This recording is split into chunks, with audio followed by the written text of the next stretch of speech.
Let's find the derivative of cosine using the limit definition of the derivative. It's actually pretty easy to solve, and all we have to know is the sum and difference rule for cosine and some basic limits from the squeeze theorem. So here we have the function of cosine using the limit definition of the derivative, and what we'll have to do is rewrite that cosine of x plus h using the sum and difference formula. You'll notice that it gets a little long, but it's much easier to solve.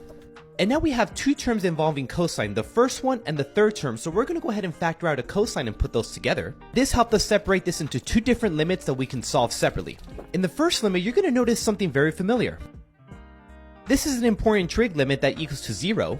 Therefore, this entire function just equals to 0, meaning that this limit goes away. And this is another limit that equals to 1, therefore this limit is equal to 1, meaning that this entire limit is equal to sine of x. But because we have the negative sign, now we have negative sine of x, and now we have the formal derivative for cosine of x.